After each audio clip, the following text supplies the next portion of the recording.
Welcome back, friends and family, and fellow watchers on the wall. What if I told you that the Erica Kirk that you and I have been exposed to for the last 3 months may not be the first of her kind or her name?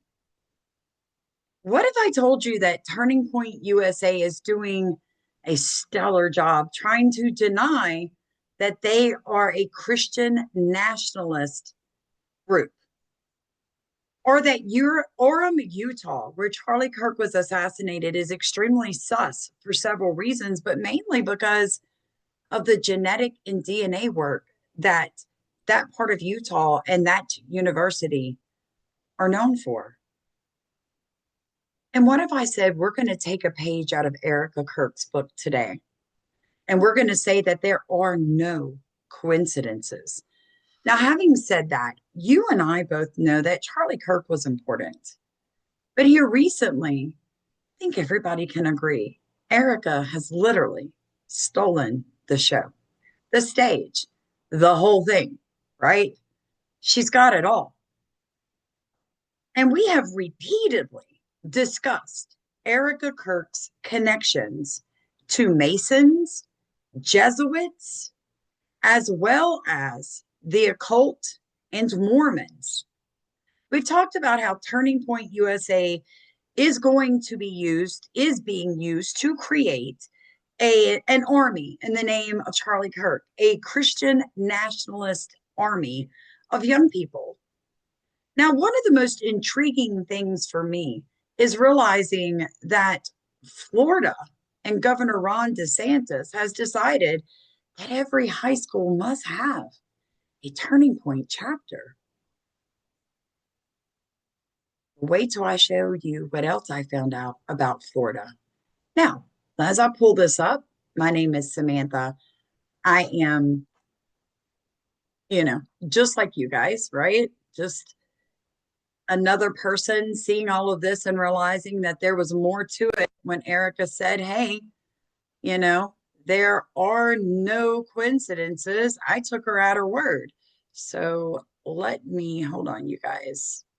So welcome back, friends and family. Please make sure that you hit the like button. Let me pull this up to a full page so I can show you guys. Dinner party, Palm Beach, Florida. This is, friends and family of the internet, the original Erica Kirk, February 17th, 1967. Born in Germany in the late 1930s, raised in Brazil. Now remember that. Remember that, because we're going to talk about the Nazi Party here in a second and how important Argentina and Brazil were to their genetic plans and human cloning.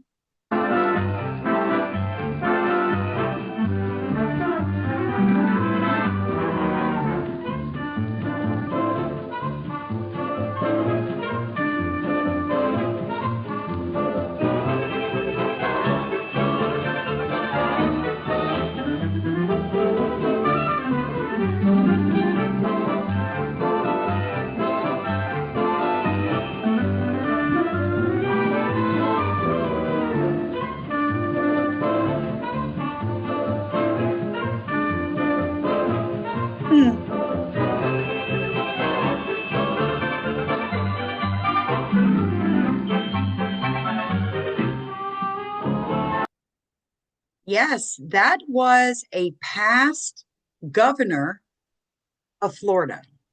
So this is Governor Kirk. Yeah, Governor Claude Kirk, who caused quite a stir when he ran for Florida governor and was elected the first Republican governor of Florida in over 100 years in the 1960s. Funny thing, he met a nameless woman. No one knew who she was. They referred to her as Madam X. And within 3 months of meeting, they got married.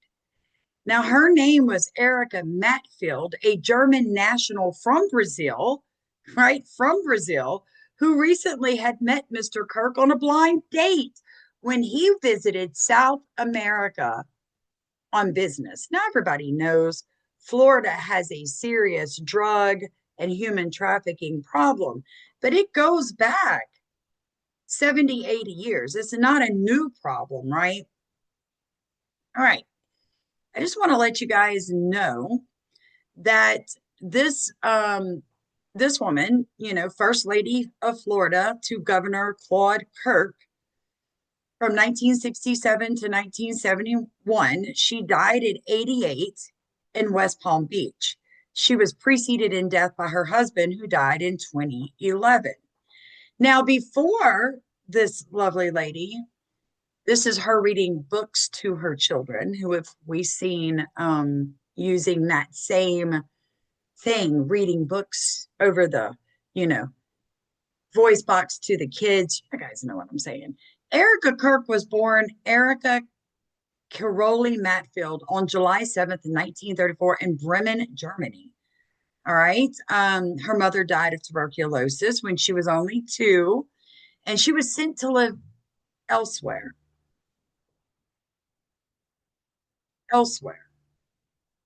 Now, if you know anything about what the Germans did with blonde-haired, blue-eyed children, you know where I'm going with this. If you don't, please do not turn this off and think you don't need to hear what I'm fixing to say. At 14, she moved to Switzerland, where she worked in a chocolate shop, right? And she married a Brazilian actor, because the whole world is a stage. Can I get an amen?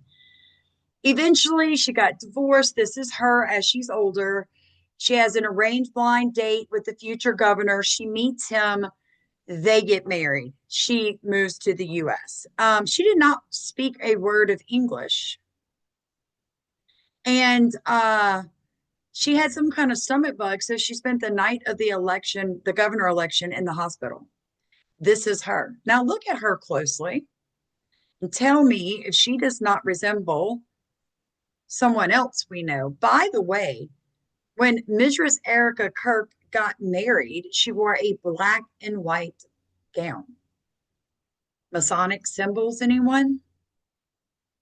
She was and where she came from, and the details of her life slowly started coming out, and the details are really interesting.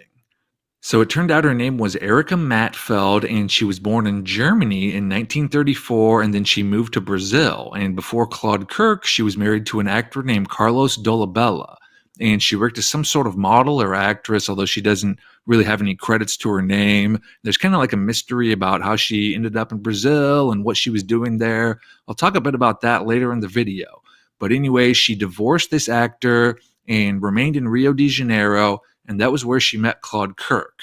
And that was pretty much all that was revealed about her. She remained this real enigma, just kind of the talk of the state for a while. And then Claude Kirk announced that they were going to get married. If you can see the date on the newspaper there, it says January 8th, 1967, which is only about 3 days after he took office. So basically, it actually says January 9th.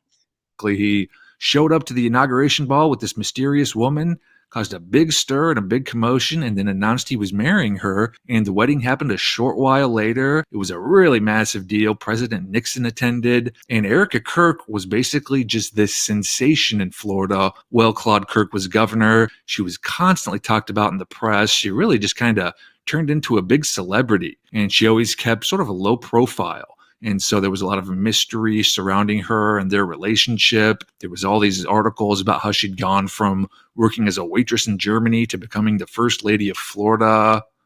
This article here kind of sums up what a lot of these articles that talked about her were like. It says, Erica Kirk radiates. Her emerald green eyes actually glow. When she smiles, which is almost always, they shimmer. And Claude Kirk himself was just a real celebrity too. He's described as just this larger-than-life type guy. He was totally flamboyant, very controversial, very, very outspoken. Here he is holding up a skinned chicken at a press conference, and he was always doing like really outlandish publicity stunt things like this. There was this huge feature on him in the New York Times after he was elected, and it described him as, quote, it says, as a person, Claude Kirk is a dizzying experience. As a governor, he is certainly the most bizarre happening in Florida's political history. Then it also describes him. It says he played governor the way Errol Flynn used to play Captain Blood. Charming, daring, somewhat arrogant, seldom going by the rules. This article that recapped his first year on the job described how he scuba dived to the bottom of the ocean and planted the Florida flag there, and then he also participated with police in a raid on a motorcycle gang's hangout. And even at one point, he put on a football uniform complete with pads for the University of Florida, and he sat on the bench with the team one Saturday when they were playing a game against Vanderbilt. So he was always doing just all these really outlandish things to garner all this publicity. He was described as just a totally brash, really flamboyant guy, and his story is actually kind of suspicious. He was this really, really rich guy. He was actually a lawyer, and then he made a bunch of money as a president of an insurance company. And then he abruptly quit and he established some sort of investment firm that had offices in Jacksonville, Brazil. It was in an investment company. You guys, we all know Charlie Kirk's TPUSA is really being investigated right now, right? The sleuths are getting it because we all know there was something going on with that money at Turning Point. Now, watch this. Look at these two women, the first Erica Kirk and the second. 1984, but was unsuccessful. And that was pretty much that. So there are just so many weird things going on here. And obviously, the whole thing with both of these two women being. Go on. The ones of you who still haven't realized what the elites are doing, tell us that this is not the same woman. And there will be people, this is not the same woman, Samantha. Well, the Erica Kirk in the black and white photos is obviously a little older, but come on, you guys. This is a doggone near match. Look at the teeth, the lips, the nose.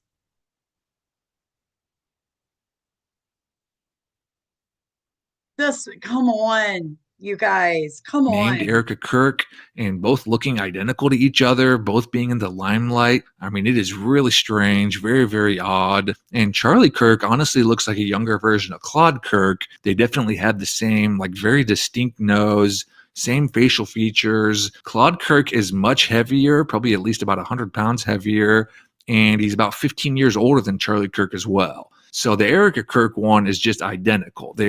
It is. It is just identical. Now, here's the interesting thing about where the original, that's what we're going to call her, the original Erica Kirk came from. Listen up, friends. Called Colonia Dignitad, and it was allegedly just a whole bunch of like experiments, a lot of works with genetics going on there. It was described as a state within a state, just full of German nationals.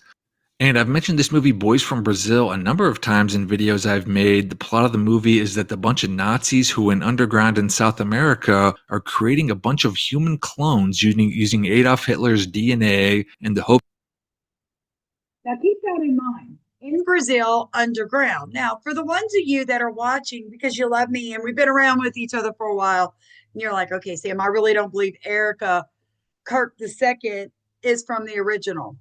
I found this article when I was studying, looking into this. The emergence of human population genetics and narratives about the formation of the Brazilian nation between 1950 and 1960. And I'm like, okay, well, let me look into this a bit. I just want to show you the highlights. Human population genetics mainly developed in Brazil in the post-World War II period. Why? Why was human population genetics mainly being developed after post World War II? Well, because that's where all the Nazis went, and I'm going to prove it to you. Look whose name pops up, friends and family. The Rockefeller Foundation was highly influential in promoting genetics in the country. And what country? Brazil. And then you have Theodosius Dobzhansky was a key scientist in the history of genetics in Brazil. And what were they looking into? Race and racial mixture have been central topics in genetic research. Human population genetics was conditioned by what? Nationalist concerns. What are you saying, Sam? I'm saying that the same people who created the Nazi Party, who were nationalists, also moved to Brazil and began studying genetics post World War II. What was their plan? To recreate little Hitlers, but not just Hitler, any child. They were looking for a very specific type of human, the epitome of what they considered athletic, intelligent, beautiful. What were the quotas? Blonde, blue eyed, possibly blonde, green eyed, because the original Erica Kirk is said to have emerald green eyes. And the second Erica Kirk has crystal blue eyes. But let me tell you how easy it is to change your eye color. Google changing your eye color. Go to TikTok and type in changing eye color. And there are procedures happening all around the world where people are having their eyes permanently changed. I don't advise it. It is leading to blindness, but hey. So then I find this. This is the Holocaust Encyclopedia. Now, the interesting thing here, friends and family of the internet, please make sure you hit the like button to offset those who love to hate me, is Josef Mengele. Now, some people call him Mengele. I'm just going to say Mengele, okay? He was an SS physician who conducted inhuman and often deadly medical experiments on prisoners at Auschwitz. Here's the thing. They now know that he died in Brazil in 1979. Mengele escaped to South America after the war, evaded justice for his crimes, and he died in Brazil in 1779. What was he doing? Well, his main work was genetics. All right. It's literally, he was into physical anthropology. Okay. Now, I explained to you guys shortly after Charlie Kirk passed away that Orem, Utah was where it had to have happened. Why? Well, first off, it's deep in the heart of Mormon territory. Utah is controlled by the Mormon church. They own the sheriffs, they own the judges, they own the elected officials. So nothing is going to happen or get out to the public without the permission of the LDS church.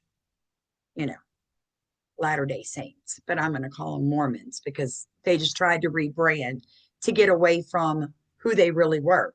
But their goal is still the same.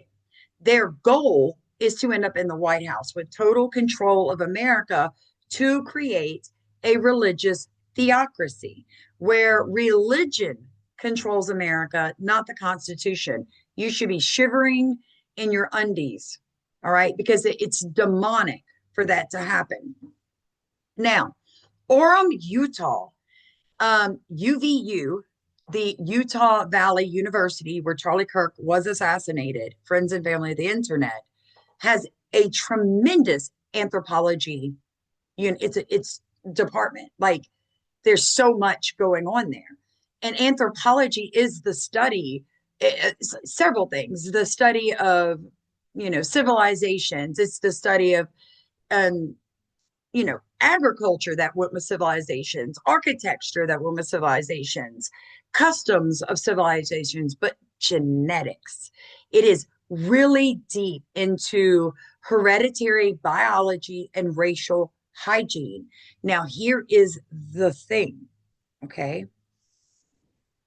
When you look at all of this in the anthropology, Orem, Utah means place of the dragon, right? It means the dragon. So Charlie Kirk, which meant the church, that's what his name meant. The church died at the dragon in a place where DNA was created, DNA testing, DNA mapping. The Mormons created that, friends.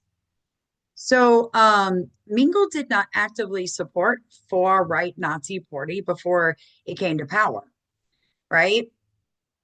He didn't necessarily believe in everything they did believe. However, he embraced the racial science, the false theory of biological racism.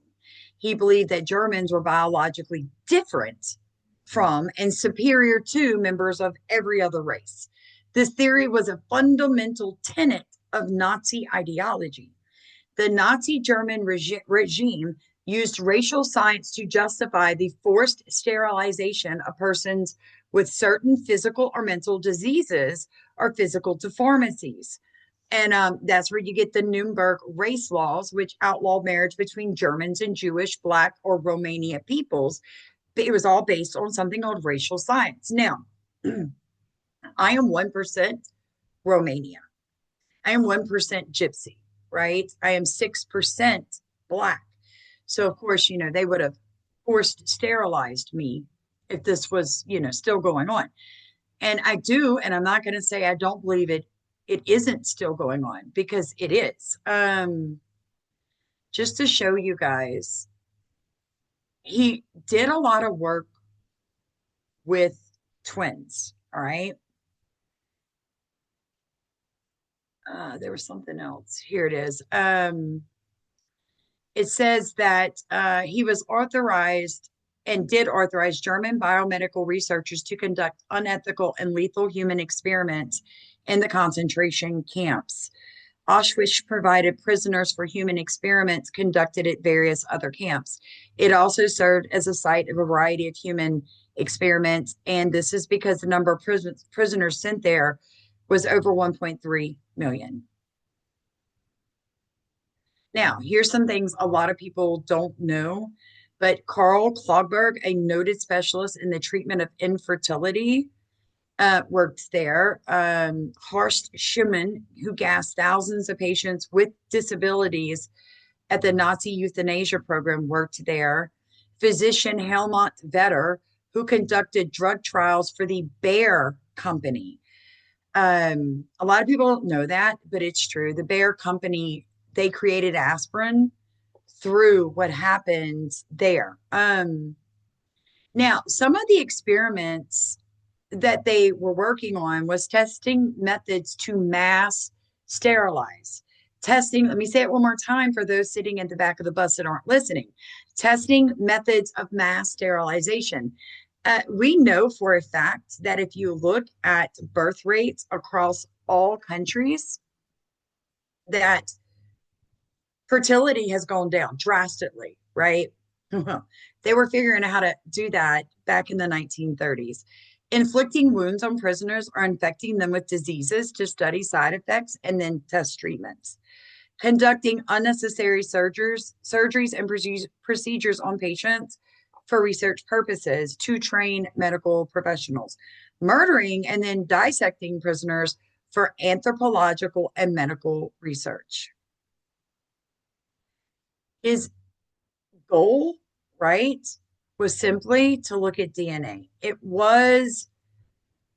Mengele sought to identify specific physical and biochemical markers that could definitively identify the members of specific races.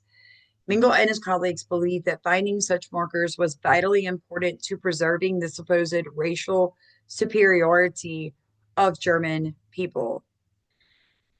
Mengele drew his victims mainly from two ethnic groups, Roma and Jews.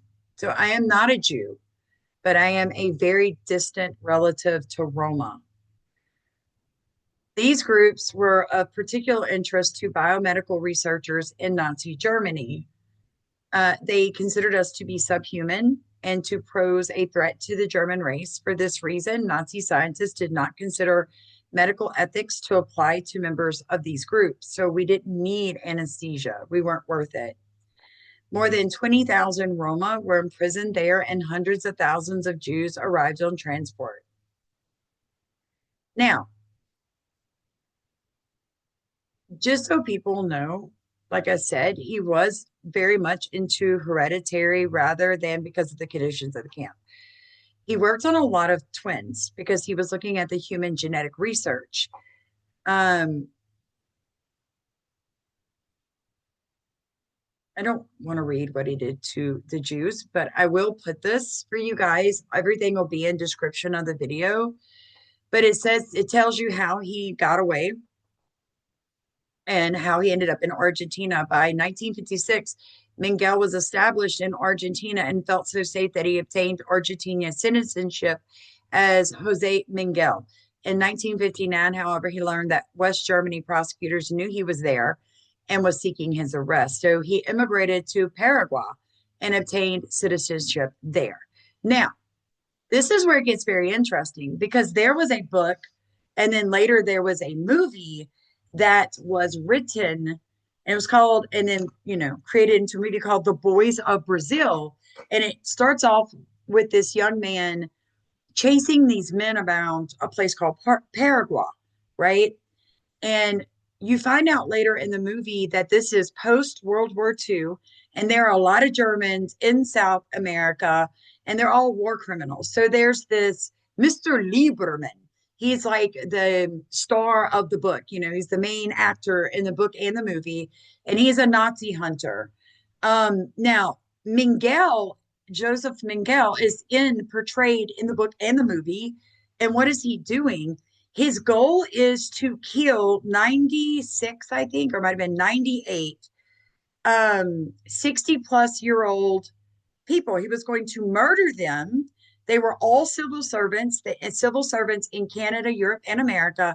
He was going to murder them so that their sons, who were actually genetic clones of Adolf Hitler, could grow up just like Adolf Hitler did, with their father dying when the boy was between like 12 and 14. It's really horrific. Now this is Fox News. So for the ones of you who do not believe me that the Germans and these horrific people moved to Argentina to continue their genetic work, here it is. Argentina reveals secret World War II files on Hitler's henchmen who fled before and after the war. Declassified files detail investigations into Adolf Eichmann, Josef Mengele, and other fugitives from the 1950s to the 1980s. This was published November 13th, 2025. Friends and family of the internet. If you have never heard of this, this is going to maybe give you some nightmares. It's called the Lebensborn Project. It's one of the most secret and most terrifying Nazi projects ever. It's this beautiful little girl. During World War II, around 1,200 blue-eyed, blonde children were kidnapped by the Nazi elite's security service, the SS.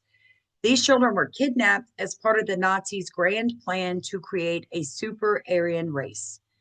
They were known as the Lebensborn, or the Fount of Life. All the children had blonde hair and bright blue eyes. Who do you know that's blonde and blue-eyed? And included children as young as 2 to 3. It was Heinrich Himmler, the head of SS, who was obsessed with creating the super race of blonde, blue-eyed people. Himmler had fanatical about breeding the perfect master race and then experimented with animals and tried to breed a pure white chicken. Now, I showed you a picture back at the beginning of the video of Claude Kirk holding a plucked chicken. Guys, there are no coincidences. Thank you, the second Erica Kirk. The Aryan race was to replace the millions of Jewish people who had been interned or killed in the German concentration camp. When I hear supposed Christians talking about how, Israel is no longer the apple of God's eye. We are Israel. The church is Israel. We are the third temple. You are spewing something called replacement theology, and that began here. The replacement theology is actually a theology saying that the Jewish people should be exterminated, and we, Christians, right, should replace them. It's exactly what Hitler was saying then. The Aryan race was to replace the million of Jewish people. Mm-hmm. Here's pictures of them walking with the prams, It's a birth house, guys. Who else have we recently found out do y'all hear the quiver in my voice? This really upsets me. The butterflies tattoos, the Blue Butterfly Project with Jeffrey Epstein. breeding these women like they're breeding forms. You guys, that it was done here. There's nothing new under the sun. Fuller Hynek was folklore. Hynek was one of the children taken from his mother at just 4. Until 1942, he had been born and brought up with his family in the Crimea, and the SS took him to a German medical institute where he underwent measurements and checks for suitability. He became a part of the Lebensborn. This was Himmler's breeding program for the master race that would secure Hitler's vision for a 1,000-year wreck. Why did Hitler pick a 1,000-year reign? Well, because every generation there's someone born that could feel the Antichrist, could be filled with the Antichrist spirit and become the actual Antichrist. Every generation there has to be one because we don't know when God is going to look down and say, enough is enough. I'm done. Rapture my church, start trib, or mid trib, rapture my church, whatever. But you guys know what I'm saying, right? So, of course, Hitler, this demonically possessed man, wanted a 1,000-year reign because that's what the Bible tells us Jesus will have, a millennial reign with you and I on earth post tribulation. It said the program called for both the kidnapping of suitable children from within German occupied Europe, as well as creating breeding clinics where the SS officers were required to mate with chosen German women.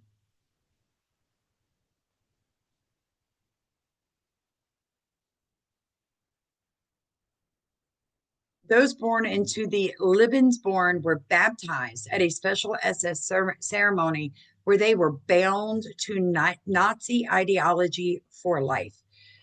They really just glossed that in one sentence. What happened was an occult ceremony where these children were spiritually, physically bound, you know.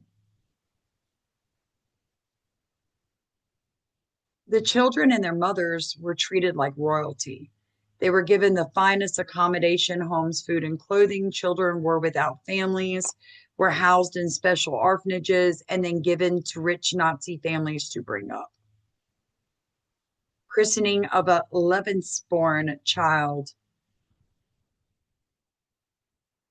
This is still happening. Now, 67-year-old Folklore says he remembers being lined up and the couples would come along and choose their new child like a pet. His father was a Nazi fanatic and was close friends with Himmler. Folklore remembers Himmler visiting their home often. Folklore's journey since the war leading him to find his real mother's grave in the Crimea. She has been made into a new documentary.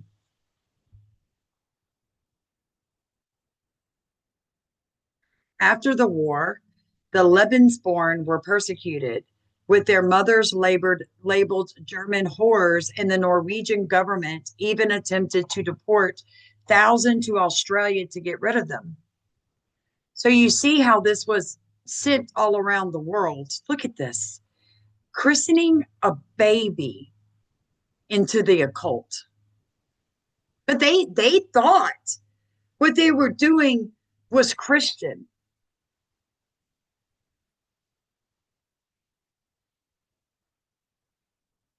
He thought that this is what God wanted. All right, let's get back to the boys from Brazil. Brazil, cloning in the future. All right. This was a paper written by someone in 1996. All right, cloning, a topic made light by Weird Al Yankovic, you got to be old enough to understand that, is a serious topic which may influence the future of evolution. In his book, The Boys from Brazil, fiction writer Ira Levin brings up important and well-needed questions considering cloning and its relationship to the future of humanity. Published in 1976, The Boys from Brazil tells a story of fictitious Nazi hunter Javik Limberman and his quest to find the elusive angel of death, which was Dr. Josef Mengele. So it just talks a little bit about the book. So it does say here, though, that Lieberman cannot figure out the reason for Dr. Mengele's involvement until a biologist named Nernberger suggests the placement with similar families. This is the giveaway. You put these together, and there's only one possible explanation. He folded his hands on his crossed legs, leaned forward confidently. Molecular reproduction, he told Lieberman, Lieberman. Dr. Mengele was apparently a good 10 years ahead of the field. Then Lieberman makes another sickening discovery. The boys are clones of Adolf Hitler. He brought his hand from behind his back and showed them Hitler. The paper book bore 3 black brush strokes, mustache, sharp nose, forelock.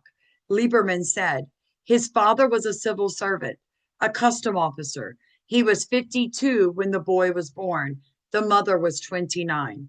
He looked around for some place to put the book, found no place, and put it on one of the stove's burners. He looked at them again, wiped his hands against his side. The father died at 65 when the boy was 13, almost 14. That is why in The Boys from Brazil, the character Dr. Mengele breeds the clones of Hitler, and then he must get rid of their civil servant fathers. He wants to make their environment exactly like the one Hitler grew up in. All right, so we know that Mengele was responsible for over 400,000 deaths. Yes, I am going to get back to Erica Kirk, so don't go anywhere. It just talks about how his research was centered around the fact that identical twins are derived from the same egg cell and possess the same genetic constitution. Mengele was running his experiments to see if people with the same genetic background could have the same physical and physiological characteristics. This work in genetics might help him create the perfect Aryan children in the future. In the laboratory, Mengele would measure and compare the size and characteristics of twin bodies, their skulls, their noses, lips, ears, hair, and eyes. He would make the twins sick and then test different drugs on them. If one twin passed away, he would then get rid of the other one and dissect them both to make sure that their internal organs matched. Or he would sometimes euthanize perfectly healthy twins so that he could look inside of them. I'm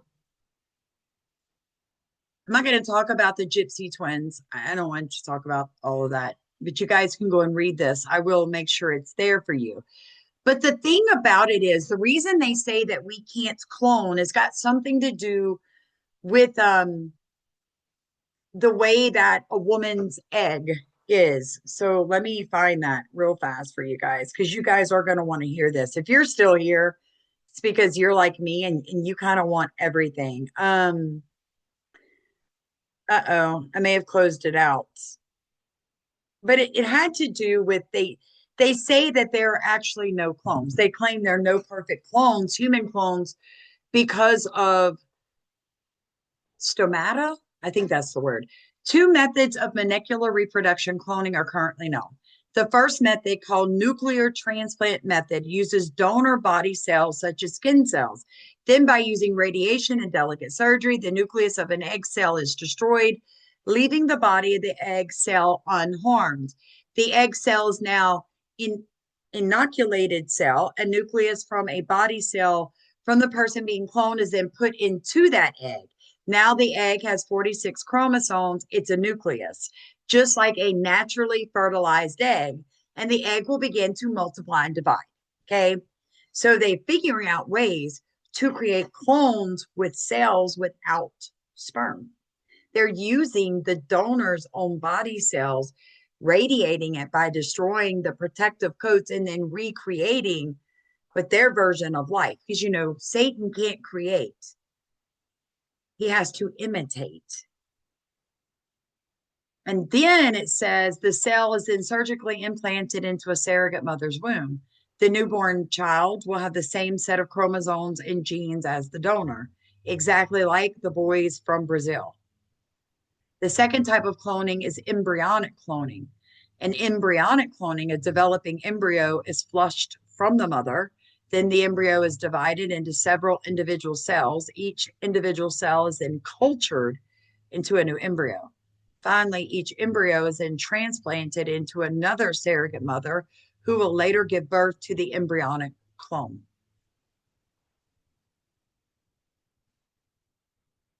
We know that the way America and Planned Parenthood does the ending of life of babies in the womb is done so that they have all of the embryonic materials that they need.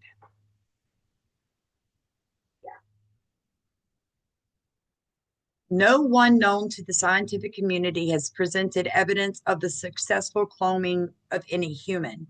However, the cloning of plants, mice, rabbits, sheep, and cows has been performed. They have pioneered a method of cloning by nuclear transplant method in the 1950s at the Institute for Cancer Research in Philadelphia. You guys, from the 1950s. So you guys actually think that in 75 years they've not done it? They didn't work this hard to come up with all this DNA tracking and genetic manipulation and CRISPR and all this stuff. Designer babies in the womb, all these baby birthing machines being created in China where you don't even need a woman. They didn't do that if they couldn't clone people. Today, cloning of purebred sheep and cows is big business. Stephen M. Waldison of Alta, or Steen M. Waldison of Alta Genetics Incorporated in Calgary, Alberta, Canada, cloned sheep and cattle by the embryonic method for profit. If scientists are able to clone cattle, why don't people believe they can clone humans? First of all, cloning a human might just be too difficult. Human eggs are so minuscule and delicate. It would take hundreds of eggs to produce one clone. The whole concept of cloning brings up an abundance of ethical dilemmas, right? We know that. Although it's fiction, Levin's book is significant because it addresses topics that need to be discussed. Did the Germans lose the war? Friends and family. Or did we end the war and steal the science? I'm just asking. I will try to link this book and products for you guys. So if you want to buy it, you make sure that you find the right book. I will also link mine, Growing Under a Poison Sky. Please pick up your copy. So it does talk about weather manipulation, weather warfare, because it is playing into all this. It'll even teach you how to clean your body.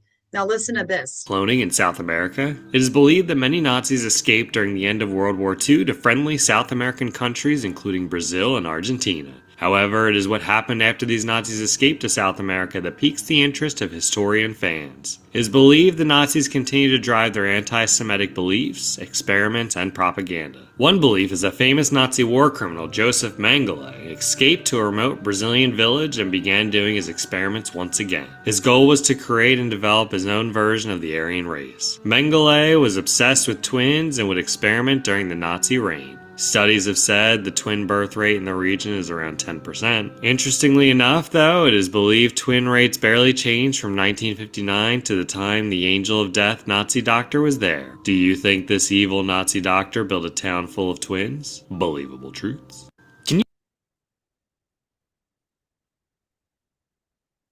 Now we have Turning Point, the Charlie Kirk Show. Debunking the left's Christian nationalism lies following Charlie's death. I went through and read a lot of these comments under this video, and there are those people, the sheeple, much like I was 3 months ago, going, I'm a Christian and a nationalist. Ain't nothing wrong. We need God back in America.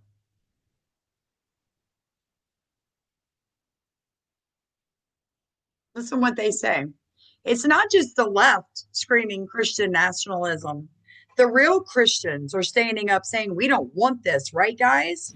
You're seeing here is a movement called Christian nationalism that merges Christianity as it's been practiced in America for, centuries with a very specific interpretation of what the founding fathers wanted, what Aristotle wanted. This strain of interpretation of the Bible merged Christianity and protecting the Western civilization values into one and the same thing.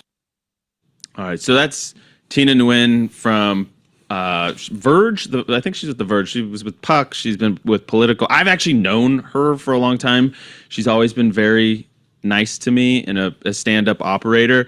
I actually told her I was probably going to slam her with that clip today, but I said I would do it nice because she's actually nice. And she is misinterpreting the signs of the times, but we can get into that in just a second. He's misinterpreting the signs of the times, right? Right, Mr. Mormon?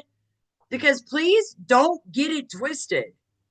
Andrew Colvett is not a Christian. He's not your friend. He is a Mormon who, before Erica Kirk II came on the scene, was Charlie Kirk's handler. I told her that. Let's go ahead and play cut 8. This is Don Lemon talking about something similar. What we saw in that arena was not simply faith-finding public expression. It was religious nationalism on full display. That is the truth. That is my truth. This is my freedom of expression. This is my First Amendment right to be able to tell you the truth.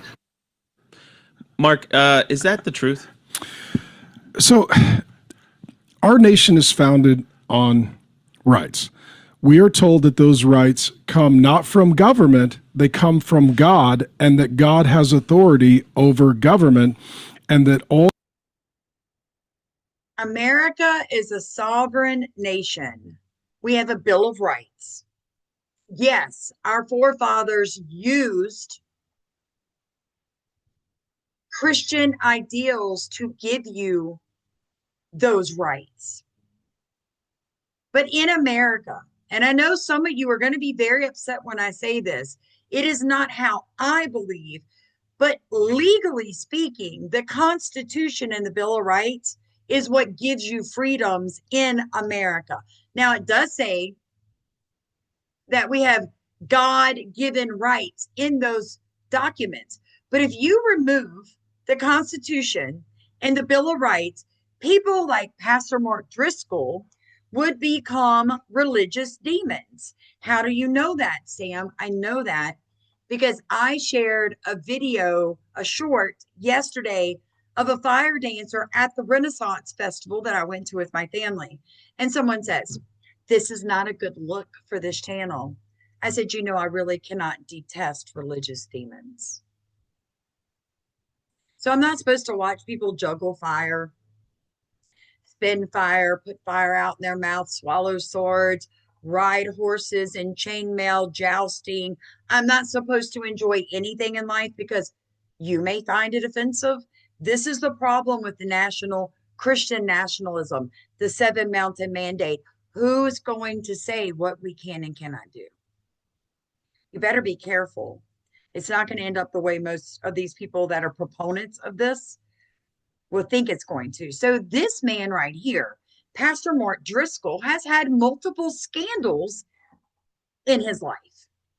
He was the lead pastor of Morris Hill Church, but there were allegations of abusive behavior, plagiarism, and toxic church culture.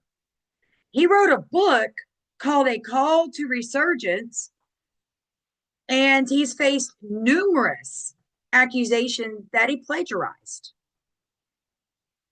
Now, he's talked about that, right? It's not okay to plagiarize, guys. Joe Biden did that nonsense. There was a few others. It's frowned upon. And the educational circles, it is frowned upon to plagiarize. You can, like I did in my book, Leslie did actually. She made sure to give credit to whom credit was warranted. It's footnoted all through here, right? This is where that came from. This is where that came from. We gave credit to where credit's due because otherwise that's theft. So here's a pastor who's known for stealing other people's intellectual thoughts and not providing them, who is known for being very aggressive, very abusive, very demeaning towards women, and a proponent of the Seven Mountain Mandate with his big black onyx ring, telling us that we shouldn't notice the army being created in a dead man's name. And it isn't Jesus, it's Charlie Kirk. Governmental authority is derivative from God.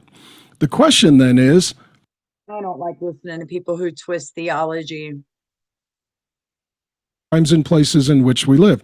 God had me, though Irish by descent, born in America in 1970, and that was God's decision for me. I love my God, and I love where he put me. And we were talking in the break, Pastor Josh, that you have this, you feel like you understand why Charlie was so dangerous to some of these ideas, whether we call it demonic ideas, whether we call them just far left ideas. And I don't think all left ideas, just for the record, are demonic. I'm just saying there are some that are demonic, there's some that are left and far left. Why was Charlie so dangerous to kind of this old lie? Here's the thing. Why do they need to have two pastors on the Charlie Kirk show talking to a Mormon about our concerns that they're trying to turn America back into a fascist country? We see the signs, don't we?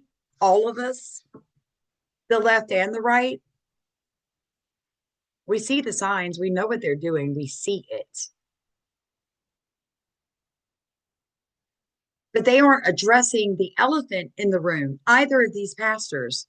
Neither one of them are saying, hey, look, dude, before we move on to talk about demonic, what's not demonic, let's talk about how you believe in a false theology.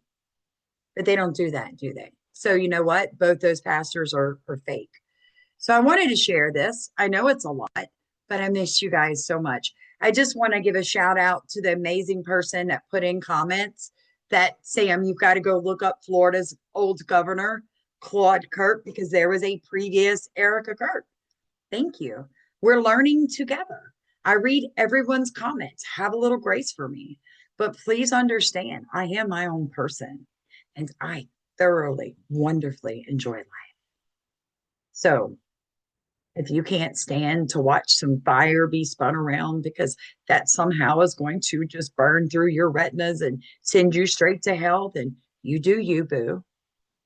Because I think everybody that's watched to this point knows Samantha's going to do Samantha. I love you guys so very much. Please like, hype, share, comment. This needs to get out there. They are, and I firmly believe this, cloning people.